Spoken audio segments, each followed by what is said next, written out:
ശരി, റെയ്ഷാദ് ഇപ്പോൾ നമുക്കൊപ്പം ചേരുകയാണ്. റെയ്ഷാദ്, ഇന്നത്തെ രക്ഷാപ്രവർത്തനം അതൊക്കെ ഏത് രീതിയിലാണ് നടക്കുന്നത്? മഴ ഇന്നലെ വലിയ പ്രതിസന്ധി ഉണ്ടാക്കിയിരുന്നു. ഇന്നത്തെ കാലാവസ്ഥ എന്താണ്? നിങ്ങൾ ഏത് ഭാഗത്താണ് ഉള്ളത്? ഇന്ന് രാവിലെ മുഖ്യമന്ത്രിയുടെ യോഗമുണ്ട്, അതോടൊപ്പം തന്നെ സർവകക്ഷി യോഗമുണ്ട്. ഇന്നലെ രാത്രി ഏകദേശം 11 മണിയോളം 12ഓളം മന്ത്രിമാർ കളക്ടറേറ്റിൽ ക്യാമ്പ് ചെയ്തുകൊണ്ട് അടുത്ത ദിവസങ്ങളിൽ ചെയ്യേണ്ട കാര്യങ്ങളെക്കുറിച്ച് കൃത്യമായിട്ടുള്ള ധാരണ ഉണ്ടാക്കിയിട്ടുണ്ട്. അതോടൊപ്പം തന്നെ പാലത്തിന്റെ പണി ഏകദേശം ഇന്നലെ വൈകുന്നേരം വരുന്ന സമയം വരെ മന്ത്രി യോഗയുടെ നേതൃത്വത്തിൽ ഉൾപ്പെടെ കളക്ടർ ഉൾപ്പെടെ പാലത്തിന്റെ പണി ഏകദേശം പൂർത്തിയാക്കുന്ന സാഹചര്യം ഉണ്ടായിട്ടുണ്ട്. പൂർത്തിയാക്കാനുള്ള നടപടികൾ തുടങ്ങിക്കൊണ്ടിരിക്കുകയാണ്. ഇടയ്ക്കിടയ്ക്ക് പെയ്യുന്ന മഴയാണ് പ്രധാന പ്രശ്നം. ഇടയ്ക്കിടയ്ക്ക് പെയ്യുന്ന മഴ ഈ രക്ഷാപ്രവർത്തനത്തെ ദുഷ്കരമാക്കി മാറ്റുന്നുണ്ടെങ്കിലും അതിനെ അതിജീവിക്കാൻ കഴിയുമെന്നുള്ള പ്രതീക്ഷയാണ്. ഇന്ന് ഏകദേശം 10:30 മന്ത്രിമാരുടെ യോഗവും 11 മണിക്ക് സർവകക്ഷി യോഗമാണ് ഇന്ന് കളക്ടറേറ്റിൽ വിളിച്ചത്. അതിനുശേഷം രക്ഷാപ്രവർത്തനത്തിന് പുതിയ മുന്നേറ്റം ഉണ്ടാകുമെന്നാണ് പ്രതീക്ഷിക്കുന്നത്. അതോടൊപ്പം തന്നെ ഈ പറഞ്ഞ പോലെ മുഴുവൻ ആളുകളും, വിവിധ രാഷ്ട്രീയ കക്ഷികൾക്കപ്പുറത്ത് എല്ലാ മനുഷ്യരും ഒന്നിച്ചു നിന്നൊരു വലിയ പോരാട്ടമാണ് ഇവിടെ നടന്നുകൊണ്ടിരിക്കുന്നത്. ഏകദേശം രക്ഷപ്പെടുത്തേണ്ട ആളുകളെ മുഴുവൻ രക്ഷപ്പെടുത്തിയെന്നാണ് മനസ്സിലാക്കുന്നത്. അതോടൊപ്പം തന്നെ കൂടുതൽ ആളുകൾ മണ്ണിനടിയിലുണ്ടോ എന്നുള്ള ഒരു പരിശോധന കൂടി നടന്നു വരുന്നുണ്ട്. എല്ലാവരും ഒന്നിച്ച ഒരു വലിയ ദുരന്തം, ഒരു ദേശീയ ദുരന്തത്തിന്റെ സാഹചര്യത്തിലാണ് ഇവിടെ കാര്യങ്ങൾ നടന്നു പോകുന്നത്. ബാക്കി എല്ലാ രാഷ്ട്രീയ കക്ഷിയിൽപ്പെട്ട ആളുകളും ക്യാമ്പുകളൊക്കെ സജീവമായി നടക്കുന്നുണ്ട്. മേപ്പാടിയിൽ ഉൾപ്പെടെ ക്യാമ്പുകളൊക്കെ ഏറ്റവും നന്നായി നടക്കുന്നുണ്ട്. ആംബുലൻസുകളും മറ്റു എല്ലാ സംവിധാനവും ഇവിടെ സജ്ജീകരിച്ചിട്ടുണ്ട്. ഇനി മണ്ണിനടിയിൽ ആരെങ്കിലും കുടുങ്ങി കിടക്കുന്നുണ്ടോ എന്നുള്ള ഒരു പരിശോധനയൊക്കെ ഇന്നുകൂടി നടക്കുമെന്നാണ് ഞങ്ങൾ മനസ്സിലാക്കുന്നത്.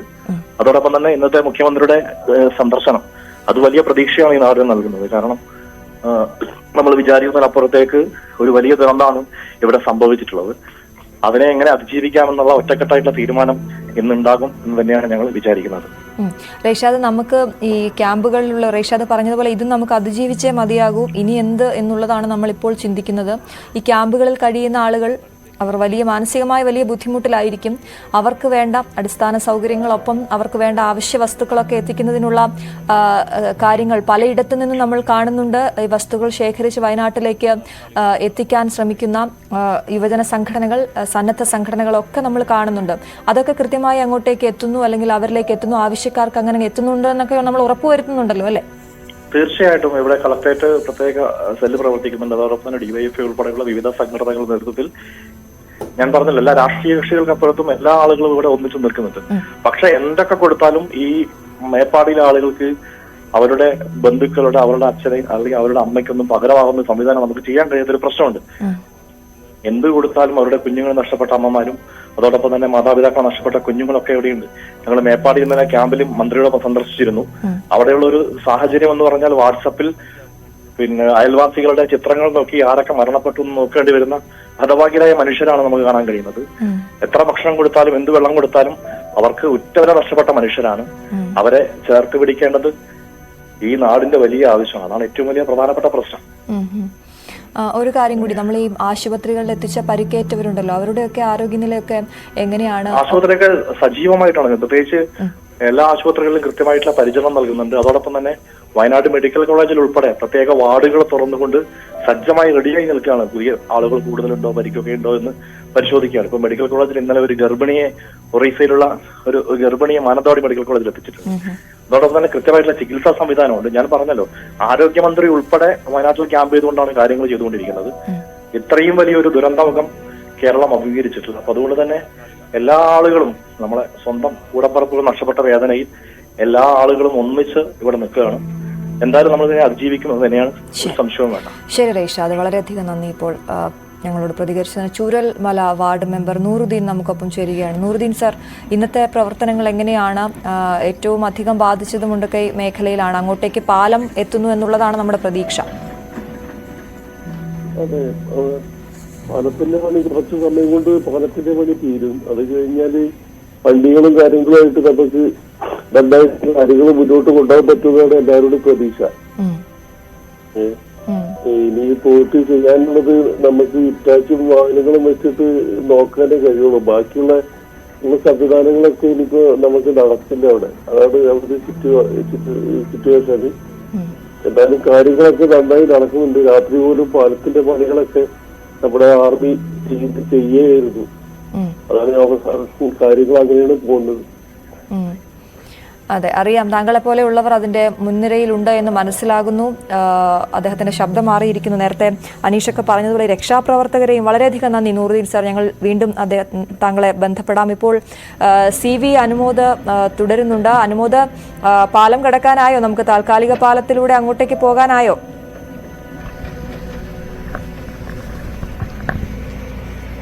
അശ്വതി, നമ്മളിപ്പോൾ ഇക്കരെ എത്തിയിട്ടുണ്ട്. ഇവിടെ നമുക്ക് ഈ പാലം നിർമ്മിക്കുന്നതിന്റെ കുറെ കൂടി അടുത്തുനിന്നുള്ള ദൃശ്യങ്ങൾ കാണാൻ സാധിക്കും. ഇപ്പോൾ ഈ ബെയിലി പാലത്തിന്റെ ഈ വശം ഇവിടെ ഈ കരയിലേക്ക് എത്തിച്ചിട്ടുണ്ട്. ഇനി ഇത് ഉറപ്പിക്കേണ്ടതുണ്ട്, ഉയർത്തേണ്ടതുണ്ട്. അതിന്റെ നടപടികളാണ് ഇവിടെ പൂർത്തിയാകുന്നത്.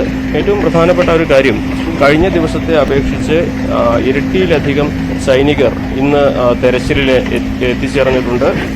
സൈനികരും NDRFും എല്ലാം തന്നെ കഴിഞ്ഞ ദിവസത്തേക്കാൾ ഇന്ന് ഈ ഒരു പ്രദേശത്തേക്ക് ഇതിനകം തന്നെ പുറപ്പെട്ടിരിക്കുന്നു. പ്രതികൂല കാലാവസ്ഥ ഏറെ ബുദ്ധിമുട്ടുണ്ടാക്കുന്നുണ്ടെങ്കിൽ പോലും ഇന്ന് ഏറെ പ്രതീക്ഷ നൽകുന്നത് ഈ ഒരു ബെയിലി പാലം യാഥാർത്ഥ്യമാകുന്നു. അതിനൊപ്പം നടപ്പാലം യാഥാർത്ഥ്യമാകുന്നു. അതോടെ വാഹനങ്ങൾക്ക്, ആംബുലൻസുകൾക്കും അതുപോലെ വലിയ മണ്ണുമാന്തി യന്ത്രങ്ങൾക്കൊക്കെ ഇവിടേക്ക് കടന്നെത്തുവാൻ സാധിക്കും. അതിനപ്പുറം അവിടെ രക്ഷാപ്രവർത്തനത്തിന് വേണ്ട സഹായം നൽകുവാനാവശ്യമായ സംവിധാനങ്ങളും വളരെ വേഗത്തിൽ എത്തിക്കാനാകും. അതുപോലെ ആ മേഖലയിലേക്ക് കഴിഞ്ഞ ദിവസമൊക്കെ ഈ ഒരു പാലത്തിന്റെ അഭാവം കാരണം വെള്ളവും ഭക്ഷണവും ഒക്കെ രക്ഷാപ്രവർത്തകർക്ക് ലഭിക്കുന്നതിനേറെ കാലതാമസമുണ്ടായിരുന്നു. പക്ഷേ ഇത് ഈ പ്രശ്നങ്ങൾക്കൊക്കെ തന്നെ ഒരു താൽക്കാലിക പരിഹാരമായിട്ട് ഈ ബെയിലി പാലം ഉണ്ടാകും. എന്താണെങ്കിലും ഉച്ചയോടെയാകും ഇതിൻ്റെ ഒരു നിർമ്മാണം പൂർത്തിയാവുക എന്നാണ് നമുക്ക് ഏറ്റവും ഒടുവിലായി മനസ്സിലാക്കാനാകുന്നത്. ഇന്ന് കാലാവസ്ഥ മഴയുണ്ട്, മൂടൽമഞ്ഞുണ്ട്. പക്ഷേ വെള്ളം, പുഴയിലെ കുത്തൊഴുക്ക് ഇന്നലെ വൈകുന്നേരത്തെ അപേക്ഷിച്ച് കുറഞ്ഞിട്ടുണ്ട് എന്നുള്ളതാണ് ഏറ്റവും പ്രധാനപ്പെട്ട ഒരു കാര്യം. അത് മുകളിൽ വലിയ മഴയോ അല്ലെങ്കിൽ വലിയ പ്രശ്നങ്ങളോ ഇല്ല എന്നതിൻ്റെ ഒരു സൂചനയാണ്. ഇന്നലെ ഉച്ചയ്ക്ക് ശേഷം പെയ്ത കനത്ത മഴയൊക്കെ തെരച്ചിലിനും രക്ഷാപ്രവർത്തനത്തിനൊക്കെ വലിയ ബുദ്ധിമുട്ട് അവിടെ ഉണ്ടാക്കിയിരുന്നു. ഇന്നിപ്പോൾ രാവിലെ 6 മണി മുതൽ തന്നെ അവിടെ തെരച്ചിൽ ആരംഭിച്ചിട്ടുണ്ട്.